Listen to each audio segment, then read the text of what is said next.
Myself, Ansari Safia, Assistant Professor in Physics, JAT Arts, Science and Commerce College for Women, Malegaon.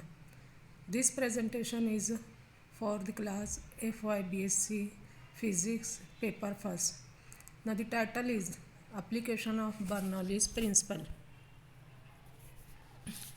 Bernoulli's principle can be stated as for a steady, incompressible, non-viscous and streamlined flow of liquid, total energy per unit volume remains constant at all the points of its path.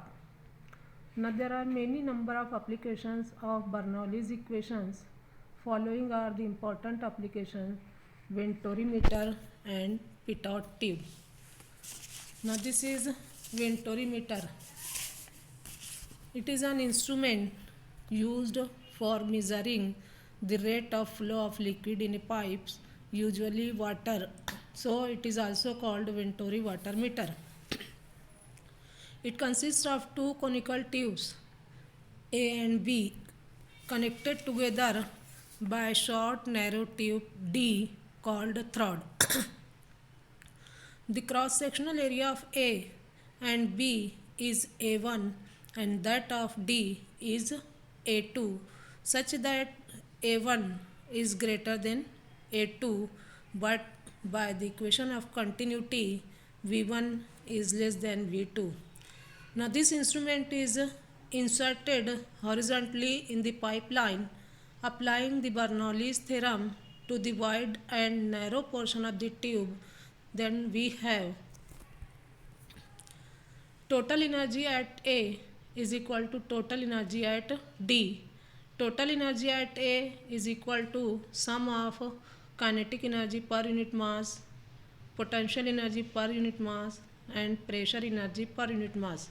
Now here P1 by rho, this is pressure energy per unit mass, plus 1/2 V1 square, this is kinetic energy per unit mass, plus H1G, this is potential energy per unit mass at the point A. Similarly at point D, pressure energy per unit mass P2 by rho plus 1/2 V2 square, kinetic energy per unit mass plus H2G, now this is potential energy per unit mass. But H1 is equal to H2 because this tube is horizontal. Therefore H1G and H2G, these two terms will be cancelled. Then we get P1 by rho plus 1/2 V1 square is equal to P2 by rho plus 1/2 V2 square. Therefore P1 by rho minus P2 by rho is equal to 1/2 V2 square minus 1/2 V1 square. Therefore P1 minus P2 is equal to rho V1 square divided by 2 into V2 square divided by V1 square minus 1. But V1 A1 is equal to V2 A2 by the equation of continuity, where A1 V1 is equal to A2 V2 is equal to Q. Q is volume of liquid flowing per second through it. Therefore P1 minus P2 is equal to rho V1 square divided by 2 into A1 square divided by A2 square minus 1. Therefore it is equal to rho V1 square divided by 2 into A1 square minus A2 square divided by A2 square. Therefore V1 square is equal to 2 P1 minus P2 A2 square divided by rho A1 square minus A2 square.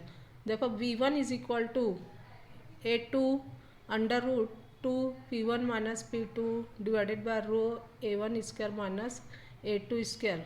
But the rate of flow Q is equal to A1 V1 is equal to A2 V2. Now substituting the value of V1 from above equation in this equation, we get A1 A2 into under root 2 P1 minus P2 divided by rho A1 square minus A2 square. But P1 minus P2 is the pressure difference between the two tubes, which is equal to H rho G. Therefore, A1 A2 under root 2 H rho G divided by rho A1 square minus A2 square.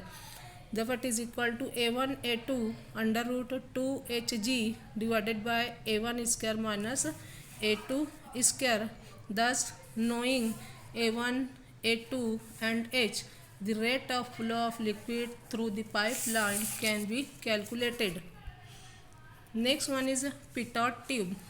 It is an instrument used for the measurement of velocity of liquid or gases through the pipes at any depth, and it is based on Bernoulli's principle.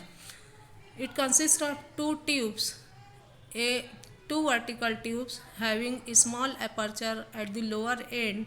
The plane of the aperture at A is parallel to the direction of the liquid, while the plane of the aperture at B is perpendicular to the direction of flow. Now the velocity of flow in the pipe be V and the pressure, static pressure be PA. Then the velocity and the pressure at the point A remains the same as that in the pipe. Thus, at point A, the pressure of the liquid is PA and velocity of the liquid is V. But at point B, the velocity falls rapidly to zero because this aperture is perpendicular to the direction of flow. So, at that place, the kinetic energy of the liquid becomes zero and the pressure energy is gained by the same amount. Due to this, the height of liquid column will be more than the height of the first liquid column. Let Pb be the pressure at the point B. Now applying the Bernoulli's theorem for horizontal flow to the point A and B, then we have Pa by rho. Now this is pressure energy per unit mass at A plus V square by 2. This is kinetic energy per unit mass at point A is equal to Pb by rho. Now this is pressure energy per unit mass at point B plus now the kinetic energy at point B is equal to 0. Now rearranging this equation, we get Pb minus Pa is equal to rho V square by 2. Therefore H rho G, because Pb minus Pa is equal to H rho G, where H is the height difference between the two tubes. Therefore Pb minus Pa is equal to H rho G is equal to rho V square by 2. Therefore V is equal to under root 2 GH. So by measuring H, the speed of the flow of liquid can be determined. So pitot tube is used to measure the velocity of liquid and gases at any depth. Thank you.